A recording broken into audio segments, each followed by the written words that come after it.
সৈয়দনা ইউসুফকে ভাইয়েরা কুয়ার মধ্যে ফেলেছে। বণিক দল সৈয়দনা ইউসুফকে কুয়া থেকে নিয়ে মিশরে বিক্রি করছে। জানেন না ইউসুফ আলাইহিস সালামের ঘটনা? জানেন, সবাই জানেন। বিক্রি করার পরে মিশরের সেকেন্ড ইন পজিশন সেনাপতি আজিজ মিসর অনেক অনেক টাকা দিয়ে তাকে কিনে নিয়ে জুলাইখার হাতে দিয়েছে। কার হাতে? জুলাইখার নামও জানেন? জুলাইখার হাতে দেওয়ার পরে জুলাইখা তারা নিজের ছেলের মতো মানুষ করতে শুরু করেছে। কিন্তু সৈয়দনা ইউসুফ যখন যুবক হয়ে গিয়েছে, ওনার চেহারা এত সুন্দর ছিল, জুলাইখা নিজেই ইউসুফের প্রেমে পড়ে গিয়েছে। নাউজুবিল্লাহ পড়েন। জুলাইখা বলে, ইউসুফ আমি তোমারে ভালোবাসি। ইউসুফ কয়, আমি আল্লাহরে ভালোবাসি। জুলাইখা বলে, ইউসুফ আমি তোমার সাথে প্রেম করতে চাই। ইউসুফ বলে, আমি কার সাথে প্রেম করতে চাই? প্রেমের কথা কি বললেই হয়? বেটা বলে হইতে হবে না?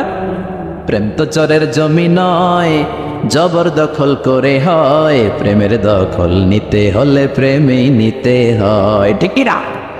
জুলাইখা বলে, আমি তোমারে ভালোবাসি, আমি তোমার প্রেমে হাবুডুবু খাই। ইউসুফ বলে, আমি কারে ভালোবাসি? কোনোভাবেই ইউসুফরে রাজি করাতে পারে না। জুলাইখার একটা দাসী ছিল, দাসীর নাম কালিমামা। জুলাইখা কালিমামারে বলে, ও কালিমামা, কোনোভাবে ইউসুফরে বুঝাতে পারলাম না, একটা কাজ করবা, আজ রাত 12টার দিকে আমার গোপন কক্ষে নিয়ে আসবা। ওই গোপন কক্ষে যেতে বড় বড় 60টা দরজা পার হইতে হয়। কয়টা? 60টা দরজায় বড় বড় 60টা তালা লাগাবা, তারপরে ইউসুফরে আমার কাছে নিয়ে আসবা। ওই প্রাসাদটা আমি নিজে দেখে এসেছি, যে প্রাসাদের মধ্যে সাইয়েদনা ইউসুফ আলাইহিস সালাম আর জুলাইখার এই ঘটনাটা ঘটেছে। মিশরে একটা থানা আছে, ওই থানার নাম বদরেশিন। ওই বদরেশিন থানায় একটা এলাকা আছে নাম আজিজিয়া। এই আজিজিয়া এলাকাতে এই প্রাসাদ তুফানের কবলে এখন ভেঙে পড়েছে। তার পাশেই আছে সিজনে ইউসুফ, ইউসুফের জেলখানা। এই জেলখানাটাও আমি দেখে এসেছি। এই জেলখানাতে ইউসুফ আলাইহিস সালাম 10 বছর জেলে বন্দী ছিল। মিশর একটা পাহাড় আছে তুর পাহাড়, সেই তুর পাহাড়ের উপরে উঠে সাইয়েদনা মূসা আলাইহিস সালাম 2 বার আল্লাহর সাথে কথা বলেছেন, অনেকবার আল্লাহর সাথে কথা বলেছেন। ওই তুর পাহাড়ে আমি 2 বার উঠেছি। ওইটার উপর একটা মসজিদ আছে, একটা গির্জা আছে, একটা সেনাগোগ আছে। 3 ধর্মের লোকদের কাছে ওইটা পবিত্র জায়গা, সবাই যায়। আমরা মুসলমানরাও যাই, ইহুদিরাও যায়। ইহুদিরা সেনাগোগে যে ইবাদত করে, খ্রিস্টানরা চার্চের ভেতরে গির্জার ভেতরে যে ইবাদত করে, আমরা মসজিদের ভেতরে যে জিকির করি। কার? লা ইলাহা লা ইলাহা ইল্লাল্লাহু মুহাম্মাদুর রাসূলুল্লাহ সাল্লাল্লাহু আলাইহি ওয়াসাল্লাম। এজন্য রব্বুল আলামিনের এমন ক্ষমতা, ছোট্ট বাচ্চার মুখেও জবান দিয়ে দিতে পারে কে? সাইয়েদনা ইউসুফ আলাইহিস সালাম যখন যুবক হয়ে গেলেন, ওনার প্রেমে মাতোয়ারা। জুলাইখা মাতোয়ারা হয়ে যখন কোনোভাবেই ইউসুফকে আর কাবু করতে পারে না, তখন সাইয়েদনা ইউসুফকে কাবু করার জন্য কালিমামাকে নির্দেশ দিয়েছে, নিজের দাসীকে নির্দেশ দিয়েছে, কালিমামা আজ রাত 12টায় আমার স্পেশাল প্রাসাদে 60টা দরজার মধ্যে বড় বড় তালা লাগিয়ে তুমি ইউসুফকে নিয়ে আসবা। সাইয়েদনা ইউসুফের কাছে কালিমামা যেয়ে বলে, ও কালিমামা, ও কালিমামা। ইউসুফের কাছে যেয়ে বলে, ইউসুফ, জুলাইখা তোমারে ডেকে পাঠিয়েছে। ইউসুফ বলে, রাত বাজে 12টা। জোরে বলেন, কয়টা? এত রাতে কি বলার জন্য ডেকেছে? যাও, আগামীকাল সকালে আমি যে কথা শুনবো। কালিমামা বলে, না না, আগামীকাল সকালে গেলে হবে না, জুলাইখা এখন যেতে বলেছে। কখন? ইউসুফ চোখের পানি ছেড়ে দিয়ে আল্লাহর ডেকে বলে, আল্লাহ, ও মাবুদ, জীবনে কোনো অপরাধ করি নাই, আমার বয়স হওয়ার পর থেকে আজ পর্যন্ত কোনো অন্যায় করি নাই। না জানি আজকে আমি আমার ঈমান হারা হয়ে যাই, না জানি আজকে আমি আমার চরিত্রটা হারাই রে মাবুদ। ও আল্লাহ, তোমার উপর তাওয়াক্কুল করে আমি গেলাম। কালিমামা সাইয়েদনা ইউসুফ আলাইহিস সালামকে নিতে লাগলো, আর দরজার মধ্যে বড় বড় এক একটা তালা ঝুলাতে লাগলো। 60টা তালা ঝুলানোর পরে সাইয়েদনা ইউসুফকে স্পেশাল ঘরের মধ্যে ঢুকিয়ে কালিমামা আরেক দরজা দিয়ে বের হয়ে যায়। এখন ওই স্পেশাল গোপন কক্ষের মধ্যে শুধু 2 জন মানুষ, একজন নারী আরেকজন পুরুষ। চিল্লায় বলেন, একজন আরেকজন পুরুষ। জুলাইখা আর ইউসুফ। জুলাইখা বলে, ও ইউসুফ, বাঁচার কোনো মাধ্যম নাই, যে কোনো ভাবেই হোক আজকে আমি আমার মনোরঞ্জন করেই ছাড়বো, যেমন করেই হোক তোমার প্রেম আমি হাসিল করে ছাড়বো। আমি তোমারে ভালোবাসি। সাইয়েদনা ইউসুফ বলে, আমি আল্লাহরে ভালোবাসি। কারে ভালোবাসি? সুবহানাল্লাহ কইবেন না? জুলাইখা বলে আমি তোমারে ভালোবাসি। সৈয়দনা ইউসুফ বলে ও জুলাইখা আমি আল্লাহরে ভালোবাসি। একের পর এক জুলাইখা তার দেহের কাপড় খুলতে শুরু করেছে, নিজেকে উপস্থাপন করতে শুরু করেছে। আল্লাহর নবী ইউসুফ ডান দিকে দৌড় দেয়, আবার বাম দিকে দৌড় দেয়। জুলাইখা বলে ইউসুফ বাঁচার কোনো মাধ্যম নাই, কারণ বড় বড় 60টা তালা 60টা দরজার ভেতরে আছে না নাই? আরো জোরে বলেন আছে রাডাই। পালানোর কোনো মাধ্যম নাই, যে কোনো ভাবেই হোক আমার হাতে তোমার ধরা দিতে হবে। সৈয়দনা ইউসুফ চোখের পানি ছেড়ে আল্লাহরে ডেকে বলে আল্লাহ জীবনে কোনো অপরাধ করি নাই, এই বিপদ থেকে তুমি আমারে বাঁচাও। আল্লাহ বললেন জিব্রাইল যাও যাও তাড়াতাড়ি তুমি ইউসুফের কাছে যাও, আমার নবী ইউসুফরে বাঁচাও। আমার নবী ইউসুফের কানের সামনে যে বলো ইলা নাহিয়াতিল বাব, দরজার দিকে দৌড়াও। কোন দিকে? আরো জোরে বলেন কোন দিকে? ইলা নাহিয়াতিল বাব, দরজার দিকে দৌড়াও। সাইয়েদনা জিব্রাইল বলে আমি পৃথিবীতে আমার পুরো জীবনে মাত্র কয়েকটা সময়ে খুব দ্রুত বাতাসের বেগে নেমে এসেছিলাম, এর মধ্যে ওই দিন যেদিন ইউসুফের কাছে ঈমান বাঁচানোর জন্য আল্লাহ আমারে পাঠিয়েছিল। আরেকদিন হচ্ছে যে দিন ইসমাইলকে বাঁচানোর জন্য আল্লাহ আমারে দুম্বা দিয়ে পাঠিয়েছিল। আল্লাহু আকবার। সৈয়দনা ইব্রাহিম সৈয়দনা ইসমাইলকে জবাই করার জন্য বড় একটা তলোয়ার নিয়ে যখন কোরবানি করতে শুরু করলো, আল্লাহ বললেন ও জিব্রাইল জান্নাত থেকে দুম্বা নিয়ে তাড়াতাড়ি দুনিয়ায় ছুটে যা, আমার ইসমাইলের গলার একটা পশমও যাতে না কেটে যায়। সৈয়দনা জিব্রাইল বাতাসের বেগে আল্লাহু আকবার আল্লাহু আকবার আল্লাহু আকবার বলতে বলতে দুম্বা নিয়ে চলে এসেছিলেন। তিনি বলেন আমি এই সময়টাতে সবচেয়ে দ্রুত বেগে জমিনে নেমেছি, আবার সৈয়দনা ইউসুফের ঈমান বাঁচানোর জন্য আমি দ্রুত নেমেছি। আল্লাহু আকবার। সৈয়দনা ইউসুফ চোখের পানি ছাড়ে জিব্রাইল কানের কাছে এসে বলো ইউসুফ ইলা নাহিয়াতিল বাব, আল্লাহ বলছে দরজার দিকে দৌড়ান। সৈয়দনা ইউসুফ বলে জিব্রাইল দরজার মধ্যে তো বড় বড় তালা লাগানো।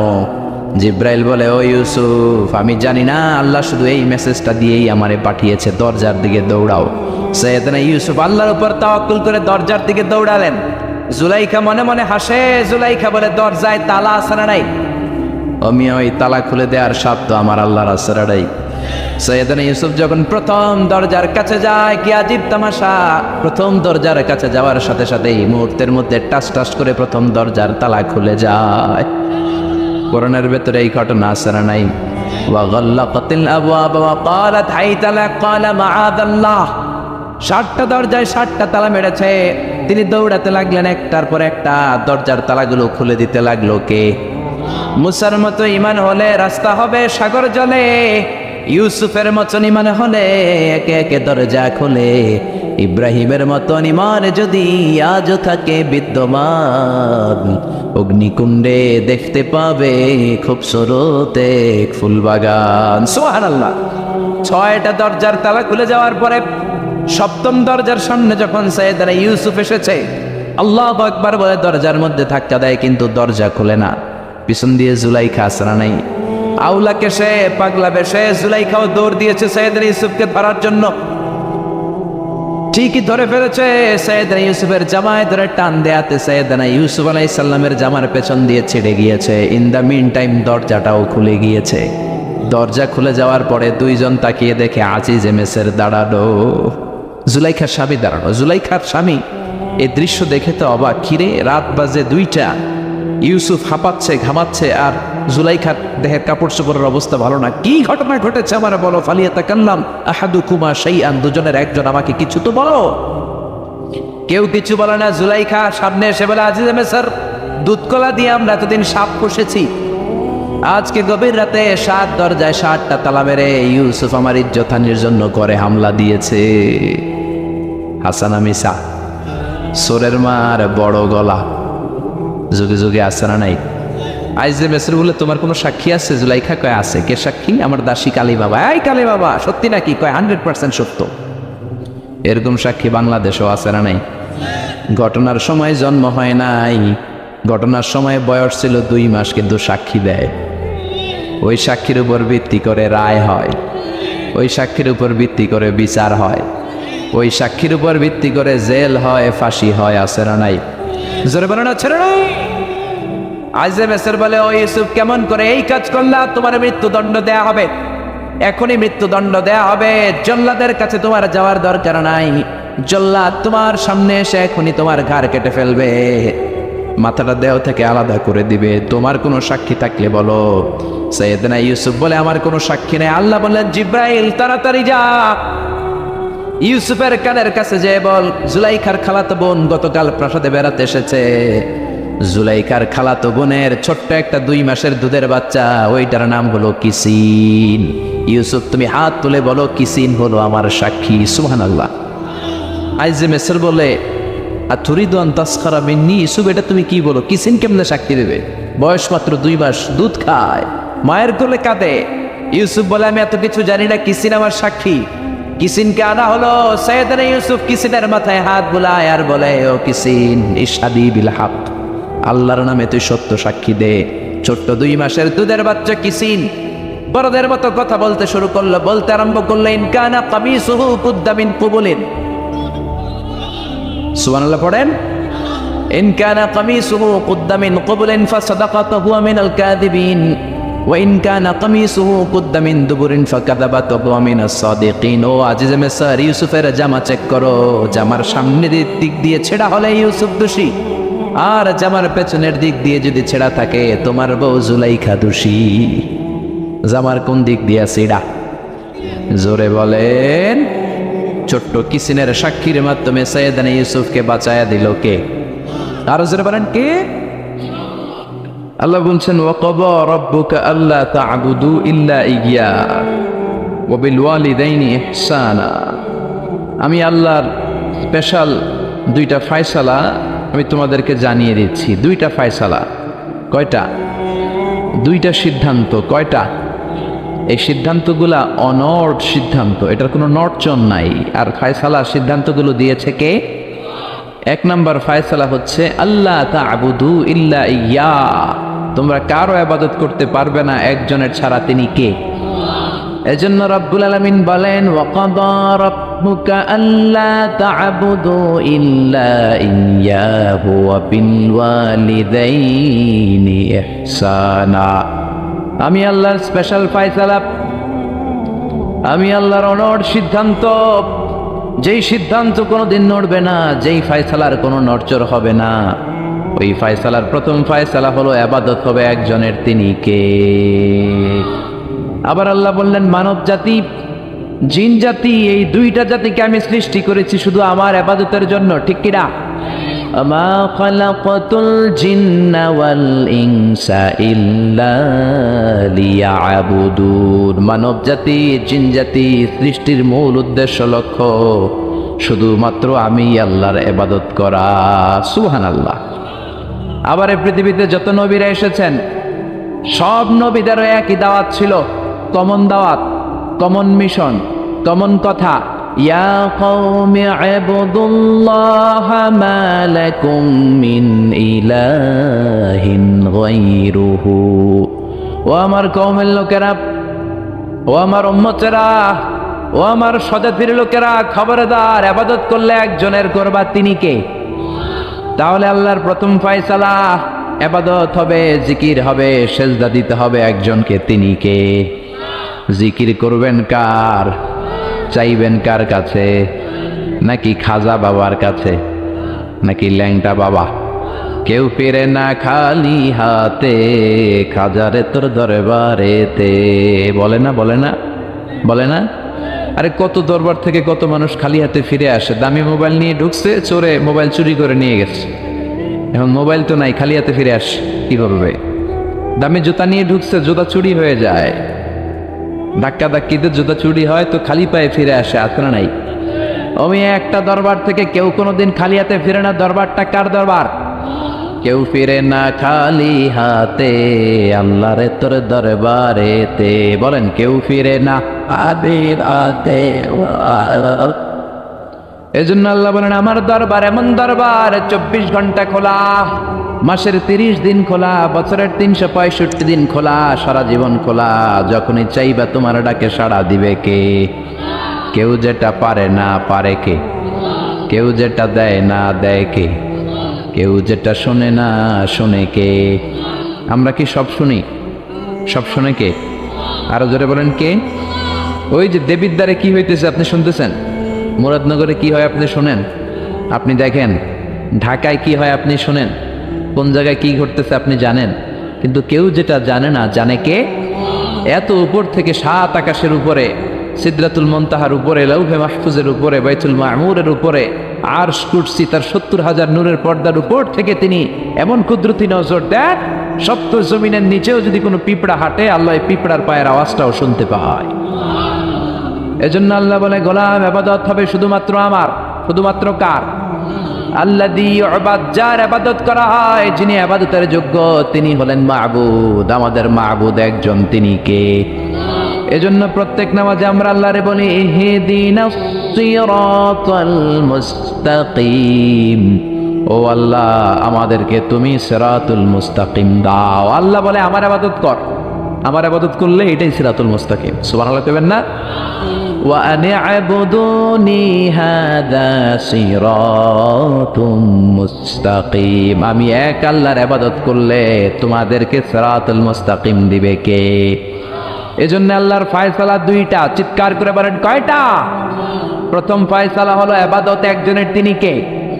وَقَضَى رَبُّكَ أَلَّا تَعْبُدُوا إِلَّا إِيَّاهُ وَبِالْوَالِدَيْنِ إِحْسَانًا। আমি আল্লাহর স্পেশাল ফয়সালা, বিশেষ ঘোষণা, অনর ঘোষণা, অনর সিদ্ধান্ত, ইবাদত হবে একমাত্র, শুধুমাত্র, কেবলমাত্র আমার আল্লাহর। কার? তাহলে আল্লাহর প্রথম সিদ্ধান্ত, আল্লাহ ছাড়া অন্য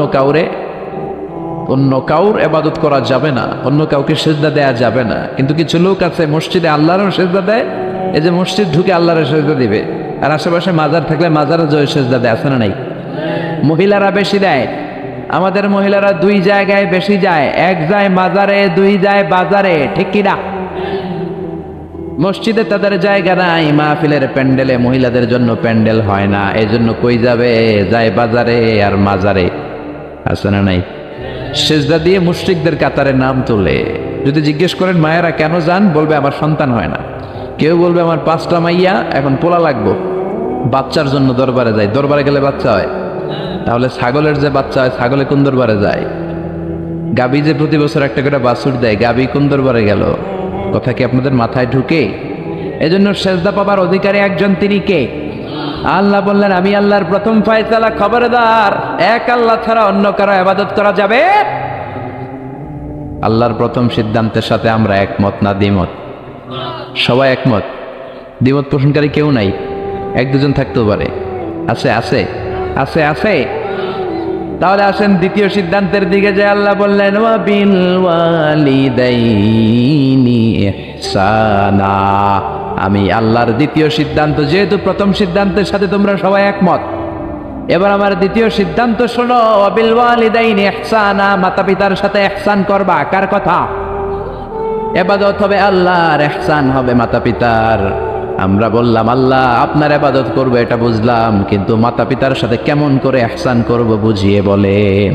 ইহসান কি? আল্লাহ নিজেই ইহসানের ব্যাখ্যা দিচ্ছেন। আল্লাহ নিজেই কোরআনে ইহসানের তাফসীর করছেন। আল্লাহ বললেন, ইম্মা يبلغن عندك الكبر أحدهما أو كلاهما فلا تقل لهما أف।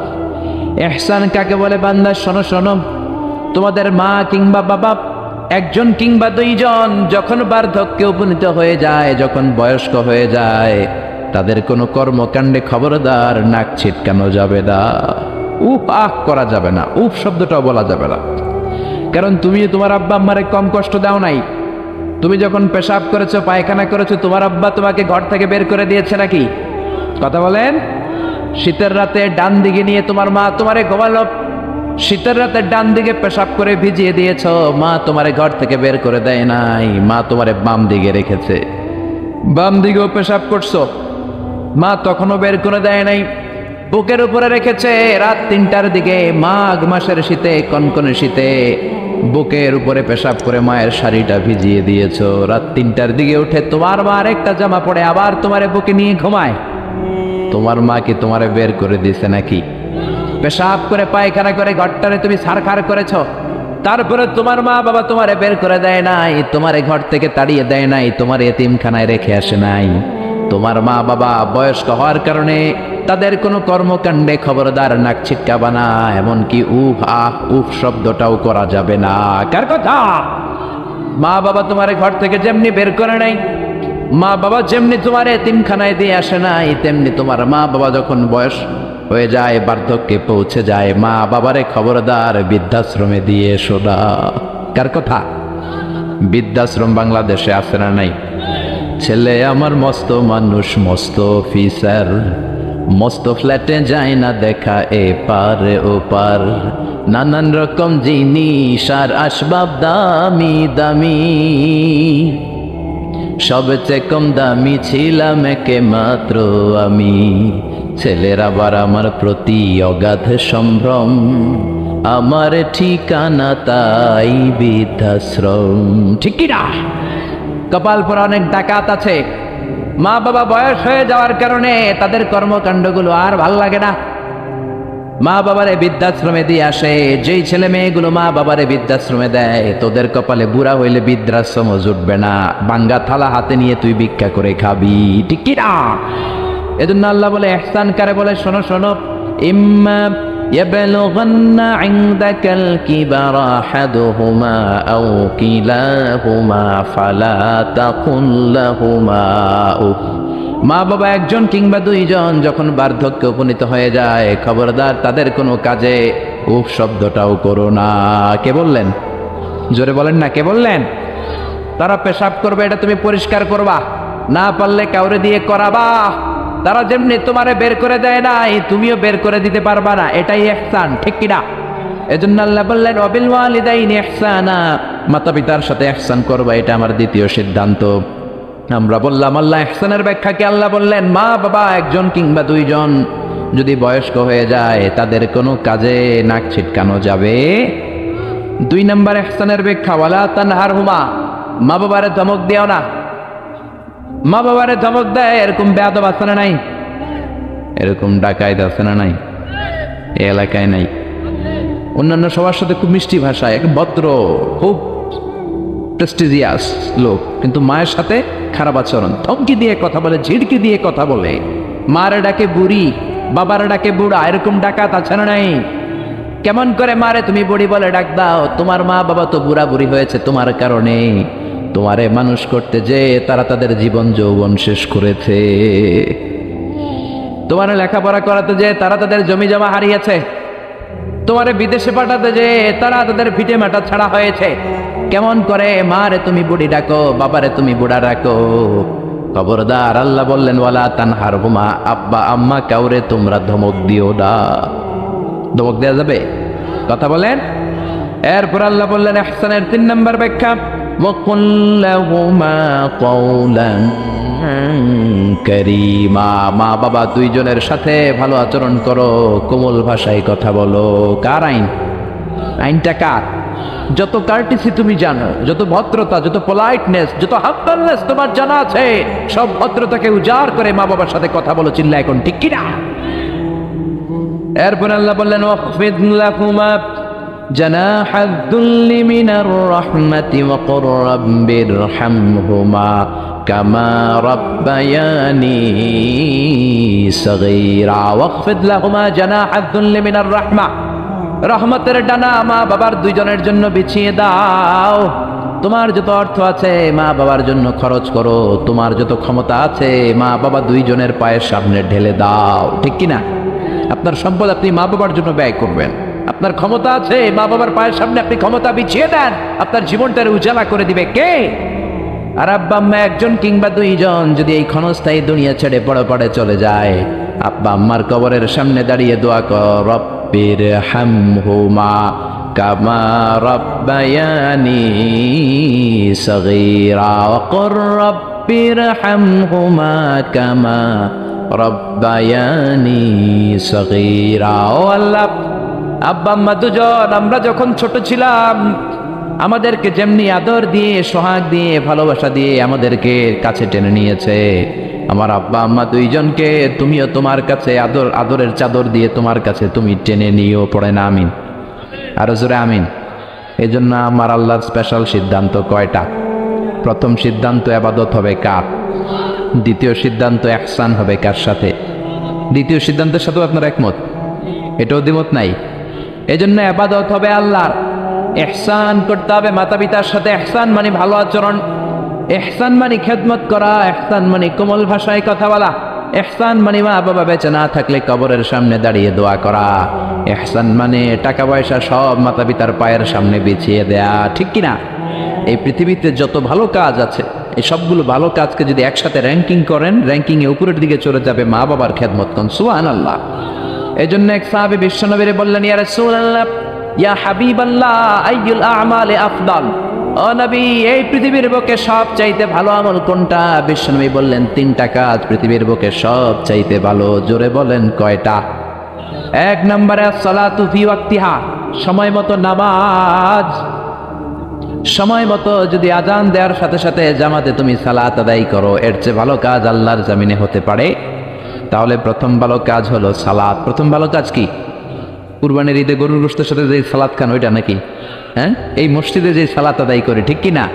সালাতে কায়েম করো, সালাতে কায়েম করো, হবে সম্মানী তুমি, হবে জান্নাতি তুমি, হবে সম্মানী তুমি, হবে জান্নাতি তুমি। দিবে কাল হাসরে শীতল ছায়া আরশে আজিম, রাব্বিয়াল আলা, রাব্বিয়াল আযীম। আল্লাহু আকবার।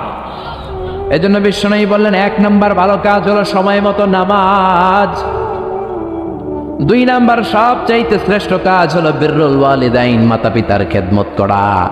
3 নম্বরে আল জিহাদু ফি সাবিলিল্লাহ, আল্লাহর রাস্তায়, আল্লাহর জমিনকে, আল্লাহর জমিনে আল্লাহর দ্বীন বাস্তবায়নের জন্য, দ্বীনের আন্দোলন করার জন্য, দ্বীনকে প্রতিষ্ঠা করার জন্য জিহাদ করা। ওই জিহাদ হলো 3 নম্বরের ভালো কাজ। তার মানে এই পৃথিবীর শ্রেষ্ঠ আমলগুলোর মধ্যে মা বাবার খেদমতটা আছে না নাই? আবার আরেক হাদিসে বললেন, বিশ্বনবী বললেন, মা বাবার খেদমত করা জিহাদের চাইতেও বেশি সওয়াব। সুবহানাল্লাহ। বাড়িতে যে কইেন, চিল্লায় পড়েন আল্লাহু আকবার। এক সাহাবী আসলো বিশ্বনবীর কাছে, ইয়াস্তাযিনুল জিহাদ, এসে বলল, নবী আমারে অনুমতি দেন, আমি জিহাদের ময়দানে যেতে চাই। বিশ্বনবী বললেন, ও সাহাবী, তোমার আব্বা আম্মা কেউ বেঁচে আছে নাকি? সাহাবী বললেন, আছে। বিশ্বনবী বললেন, জিহাদে যাওয়ার দরকার নাই, ফাফিহিমা ফাজাহিদ, ঘরে যাও, বাবা মার খেদমত করো। মা বাবার খেদমত করলে ঘরে বসেই জিহাদের সওয়াব পাবা। আপনার আব্বা আম্মা যদি খুশি হয়, খুশি হয়ে যায় কে? আব্বা আম্মা বেজার হলে বেজার হয় কে? রিদার রাব্বি ফি রিদাল ওয়ালিদ ওয়া সাখাতুর রাব্বি ফি সাখাতিল ওয়ালিদ। আপনার বাবা মা যদি আপনার উপর খুশি হয়ে যায়, রব্বুল আলামিন আরশের উপর থেকে আপনার উপর খুশি হয়ে যায়। সুবহানাল্লাহ বলেন। এজন্য মা বাবার দোয়া নেওয়ার দরকার আছে না নাই? বাবা হলো আমাদের বড় পীর সাহেব, মা হলো সবচেয়ে বড় ওলি। পৃথিবীর সবগুলো ওলি মিলে যদি একটা গ্লাসের পানির মধ্যে পুরো কোরআন খতম করে ফু দেয়, আর আপনার আম্মা জান যদি শুধু বিসমিল্লাহ পরে আরেকটা গ্লাসের পানির মধ্যে ফু দেয়, আল্লাহর কসম আপনার মা যেই গ্লাসের পানিতে ফু দিয়েছে ওই দোয়াটা সবার আগে কবুল হয়ে যাবে। কি বরকত, কি নেয়ামত। ঘরের মধ্যে থুইয়া আমরা কই যাই? ডাব লইয়া, লাউ লইয়া, মুরগি লইয়া, ঠিক কিনা? এজন্য খেদমত করতে হবে মা বাবার, দোয়া নিতে হবে মা বাবার কাছে। অনেক কপাল পোড়া আছে, মাজারে যে মশারি দেয় কিন্তু নিজের বাবারে মশাই কামড়ায়, মারে মশাই কামড়ায়, আছে না নাই? মাজারে মশারি টাঙায় রাখে, তোর বাবারে কামড়াবে। বন্ডের একশের, ঠিক কিনা? এই বন্ডের সাথে, বন্ডামির সাথে ইসলামের কোনো সম্পর্ক? দোদেল বান্দা কালমা চোর, না পায় শ্মশান না পায় গোর, দিন থাকিতে আয়রে পথে ছাইড়া দে ভণ্ডামি, ভণ্ডামি ভণ্ডামি ভণ্ডামি। এদেশে ভণ্ডামি আছে না নাই? এলাকা একটু কম না? নামাজ কালাম পড়ে না, ইবলিস শয়তানের নানা, আছে না নাই? নামাজ রোজা করে না, ইবলিস শয়তানের নানা, ধর্মের একখান খুঁটি ধইরা কয়দিন করবা হয়রানি, ভণ্ডামি ভণ্ডামি ভণ্ডামি, ছাইড়া দে ভণ্ডামি, ঠিক কিনা? এজন্য এই ভণ্ডামির সাথে ইসলামের কোনো সম্পর্ক নাই। অনেক কপাল পোড়া মাজারে যে মশারি টাঙায় কিন্তু নিজের মায়ের মশাই কামড়ায়, নিজের বাবারে মশাই কামড়ায়, আছে না নাই? পৃথিবীর সবাই মিলে দোয়া করলেও কবুল নাও হতে পারে, কিন্তু মা দোয়া করার সাথে সাথে এই দোয়াটা কবুল করে নেয় কে? এজন্য বিশ্বনবী বললেন, জান্নাত তোমাদের মায়ের পায়ের তলায়, আল জান্নাতু তাহতা আকদামি উম্মাহাতিকুম। ও দুনিয়ার মানুষেরা শোনো শোনো, 8টা জান্নাত আমি তৈরি করে রেখেছি তোমাদের জন্য, আর এই জান্নাতগুলো আছে তোমাদের মায়ের পায়ের তলায়। ওগো মা তুমি এই ধরনের শ্রেষ্ঠ নেয়ামত, তোমারই পদ তলে রয়েছে জান্নাত। ওগো মা তুমি এই ধরনের শ্রেষ্ঠ নেয়ামত, তোমারই পদ তলে রয়েছে জান্নাত। সুবহানাল্লাহ পড়েন। আমি এই পৃথিবীর পুরুষ মানুষগুলোর পায়ের নিচে থাকে জুতা, জুতার নিচে থাকে মাটি আর বালি, আর এই পৃথিবীর মহিলা মানুষদের মায়েদের পায়ের নিচে আল্লাহর জান্নাত আছে না নাই? জোরে বলেন। তাহলে যেই মায়ের পায়ের নিচে জান্নাত, ওই পায়ের দাম বেশি না কম? এই পৃথিবীটারে 1000 বার বিক্রি করলে বিক্রির টাকা দিয়ে জান্নাতের একটা চেয়ারের দাম হবে? আর যে 8টা জান্নাত মায়ের পায়ের নিচে পড়ে আছে, ওই পা দুইটার দাম আল্লাহর কাছে বেশি না কম? জোরে বলেন। এই জন্য দোয়া চাবেন মায়ের কাছে, দোয়া চাবেন বাবার কাছে, হাদিয়া দিবেন সবার আগে আম্মারে, সবার আগে আব্বারে। চাকরি থেকে বেতনটা পাওয়ার পরে ওইখান থেকে সবার আগে যেই টাকাটা হাতে তুলে দিবেন, ওই টাকাটা মায়ের হাতে দিবেন। কার কাছে? নাকি বউয়ের হাতে? বউয়ের হাতে দিবেন, কিন্তু আগে মায়ের হাদিয়া করবেন, ঠিক কিনা? কারণ বউ গেলে বউ পাওয়া যায়, বন্ধু গেলে বন্ধু পাওয়া যায়, গার্লফ্রেন্ড চলে গেলে গার্লফ্রেন্ড পাওয়া যায়, মা চলে গেলে মা পাওয়া যায় নাকি? জোরে বলে। মা চলে গেলে মা আর ফিরে আসে না। এজন্য বিশ্বনবী বলেন জান্নাতের 2টা স্পেশাল দরজা আছে, এক দরজার নাম আব্বা, আরেক দরজার নাম আম্মা। এই 2টা দরজা আমাদের ঘরে আছে না নাই? এজন্য বিশ্বনবী বলেন এই 2টা দরজার সাথে কেমন আচরণ করবা এটা তোমার ডিসিশন। ওমা জান্নাতুকা ওয়া নারুক, মা বাবাই তোমার জান্নাত, মা বাবাই তোমার জাহান্নাম। মা বাবার সাথে যদি ভালো আচরণ করো 8টা জান্নাতের দরজা খুলে দিবে কে? আর মা বাবার সাথে যদি খারাপ আচরণ করো জাহান্নাম গুলা তৈরি আছে না নাই? মা বাবা যদি হিন্দু হয়, যদি বৌদ্ধ হয়, যদি খ্রিস্টান হয়, নাস্তিক হয়, তারপরেও মা বাবার সাথে ভালো আচরণ করতে হবে। নাকি হিন্দু হওয়ার কারণে বাদ দিয়ে দিবেন? বাংলাদেশে এরকম অনেক হিন্দু ফ্যামিলি আছে, ওই ফ্যামিলির ছেলে তাফসির মাহফিল আইসা কোরআনের কথা শুনে মুফাসসিরে কোরআনের হাতে হাত রেখে কালিমা পড়ে মুসলমান হয়ে গেছে, আছে না নাই? কিন্তু মা মুসলমান হয় নাই, বাবা মুসলমান হয় নাই। খবরদার, মা বাবা হিন্দু থাকলেও তোমার মা বাবা তার জন্য খরচ করবা, ভালো আচরণ করবা, তার কাছ থেকে আশীর্বাদ নিবা। মা বাবার দোয়া আশীর্বাদ কবুল করে নেয় কে? এটা হিন্দু হোক, বৌদ্ধ হোক, নাস্তিক হোক, কোনো বিষয় না। আসমা বিনতে আবি বকর বিশ্বনবী শালী, বিশ্বনবীর শালীর নাম কি? আসমা বিনতে আবি বকর। বিশ্বনবীরে বললেন নবী আনা মুসলিমা, আমি মুসলিমা, আমার আম্মা মুশরিকা, আফা আসলুহা, বুখারীর বর্ণনা। এখন আমি কি করব? আম্মা যদি আমার কাছে আসে আম্মা জানের সাথে ভালো আচরণ করব নাকি? আম্মা তো মুশরিকা, আমি মুসলিমা। বিশ্বনবী বললেন খবরদার, মুশরিকা হোক কাফেরা হোক, সিলিহা, মা বাবার সাথে ভালো আচরণ করো। অবশ্যই তোমার মায়ের দোয়া তুমি নিবে, অবশ্যই তোমার মায়ের সাথে তুমি ভালো আচরণ করবে। চিল্লা এখন ঠিক কিনা? এই পৃথিবীতে অনেক নবী ছিল, যেই নবীদের বাবা ছিল মুশরিক কাফের, আছে না নাই? সাইয়েদনা ইব্রাহিম গোটা মুসলিম মিল্লাতের পিতা, জাতির পিতা সাইয়েদনা ইব্রাহিম আলাইহিস সালাম, উলুল আজমে মিনার রাসূল, জালিল কাদর পয়গম্বর, কিন্তু ওনার আব্বা কালিমা পড়ে মুসলমান হয় নাই। বাবার নাম কি? আজহার, মুশরিক, মূর্তি বানাইতো, মূর্তি বানানোর ইন্ডাস্ট্রি ছিল তার বাবা। চিল্লা এখন ঠিক কিনা? তাই বলে কি বাবার সাথে খারাপ আচরণ করছে? বাবারে গালি দিছে? ইয়া আবাতি লিমা তা'বুদু মা লা ইয়াসমা'ু ওয়া লা ইউবসিরু ওয়া লা ইউগনি আনকা শাইআ।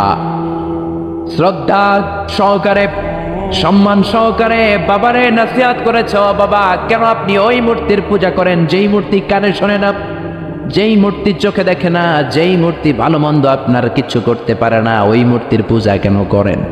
সম্মানের সাথে বাবারে দিনের দাওয়াত দিলেন, কিন্তু বাবার সাথে কোনোদিন খারাপ আচরণ করে নাই। সুবহানাল্লাহ। এজন্য আল্লাহ বলেন আমার ফয়সালা 2টা। কয়টা? ইবাদত হবে কার আর ইহসান হবে কার সাথে? বিশ্বনবী বললেন ইহসান করবা না কেন? কারণ এই মা বাবা এমন রহমত, মা বাবার চেহারার দিকে তাকালেই সব আছে নাই? বিশ্বনবী বলতেন নাযার ইলা সালাসাতি আশিয়া ইবাদাত, 3টা জিনিসের দিকে রহমতের নজর করে তাকালে আমলনামায় সওয়াব দেয় কে? 1 নম্বরে নাযার ইলাল মুসহাফ, কোরআনের দিকে রহমতের নজরে তাকালে সওয়াব আছে না নাই? 2 নম্বরে নাযার ইলাল কাবা, হজ করতে গেলেন, উমরা করতে গেলেন, কাবার দিকে নজর দেওয়ার সাথে সাথে সওয়াব আছে না নাই? তিন নম্বরে আন-নাযার ইলা ওয়াজহিল ওয়ালিদাইন, মাতা পিতার চেহারার দিকে রহমতের নজরে একবার তাকালে কবুল হজের সওয়াব দিবে কে? এক সাহাবী বললেন, ও নবী গো, ওয়ালাউ মিআ মাররা, 100 বার যদি আমি আমার আম্মার চেহারার দিকে রহমতের নজরে তাকাই তাহলে কি 100টা কবুল হজের সওয়াব হবে নাকি? বিশ্বনবী বললেন, নাআম ওয়ালাউ মিআ মাররা, 100 বার নজর করে তাকালে 100টা কবুল হজের সওয়াব হয়ে যাবে। 4 লক্ষ টাকা খরচ করে আপনি হজ করে আসছেন, বুকে হাত দিয়ে বলতে পারবেন যে হজটা কবুল? বলতে পারবেন? কোনো গ্যারান্টি ওয়ারেন্টি আছে? আছে আছে। কিন্তু মা বাবার চেহারার দিকে নজর করলে কবুল হজের সওয়াব আমল নামায় দিবে কে? মা বাবা এমন জিনিস, দোয়া করলেই কবুল। মুহূর্তের মধ্যে মায়ের দোয়া কবুল করে কে? মায়ের শুধু দোয়াটাই কবুল না, বদদোয়াটাও কবুল। যদি শুধু দোয়াটা কবুল হইতো তাহলে বলতে পারতাম আর দোয়া না করলে কি হয়েছে। কিন্তু শুধু দোয়াই না, দোয়াও কবুল, বদদোয়াও, দোয়াও কবুল, বদদোয়াও। এজন্য মা বাবার ছেলে মেয়েদের উদাহরণ হচ্ছে তরমুজ আর ছুরির মতো। মা বাবা হলো ছুরি, ছেলে মেয়ে হলো তরমুজ। তরমুজ নিচে রেখে উপর থেকে ছুরি মারলে তরমুজ কেটে যায়, আবার নিচে ছুরি রেখে উপর থেকে তরমুজ ফেলে দিলেও তরমুজ কেটে যায়। উভয় অবস্থায় তরমুজ কেটে যায়, ছুরির কিছু হয় না, ঠিক কি না? আপনি বুলেট মারলে অনেক সময় বুলেট মিস হতে পারে, নাকি বুলেট মিস হয় না? গুলি মারলে হয় না? হয় না?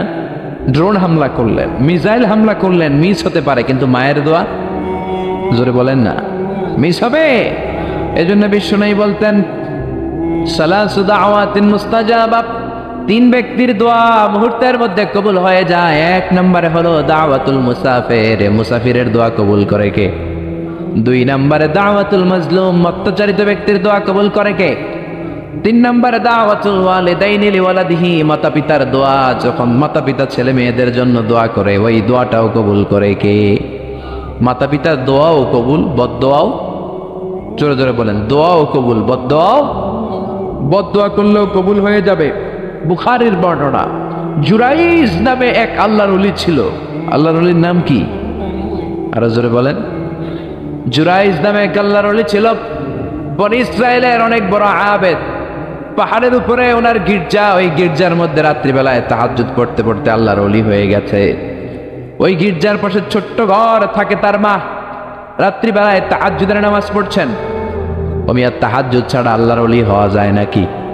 মিনাল লাইলি ফাতাহাজ্জাদ বিহি নাফিলাতান লাকা আসা আন ইয়াবআসাকা রাব্বুকা মাকামাম মাহমুদা। তাহাজ্জুদের নামাজ পড়লে আপনার মর্যাদা বাড়ায় দিবে কে? উনি তাহাজ্জুদের নামাজ পড়তেছেন, রাত 2টা, ওনার মা ডাক দিল, ইয়া জুরাইজ, ও জুরাইজ। জুরাইজ মনে মনে ভাবে, হায় হায়, নামাজেও দাঁড়াইলাম, মায়েও ডাক দিল, এখন কি করি? নামাজ পড়বো না মায়ের ডাকে সাড়া দেব? মনে মনে ভাবলো, নামাজটা পড়ে নেই, 2 রাকাতের নামাজ, বেশি সময় লাগবে না। নামাজের পরে মায়ের কাছে যাব, হয়তো মায়ের পিপাসা লেগেছে, পানি খাবে। মায়ের ডাকে সাড়া দেয় নাই। কিছুক্ষণ পর আবার মা তার ডাক দিল, ইয়া জুরাইজ, ও জুরাইজ। জুরাইজ আবার নামাজ চালিয়ে গেল। মনে মনে ভাবলে, একটু পরে যাই, নামাজটা শেষ করেই মায়ের কাছে যাব। মা কিছুক্ষণ পরে আবার ডাক দিল, জুরাইজ। জুরাইজ বলে, হায় হায়, মা তো শুধু ডাকতেই থাকে, নামাজ পড়ে মায়ের কাছে যাব। কিন্তু মায়ের সহ্য হয় নাই, মায়ের মনে কষ্ট চলে আসছে। মা মনে ব্যথা পেয়ে গেছে, ব্যথা পাওয়ার সাথে সাথে বদদোয়া করে ফেলছে। আর ওই বদদোয়া কবুল করে ফেলছে কে? এজন্য মায়ের দোয়াও কবুল, বদদোয়াও।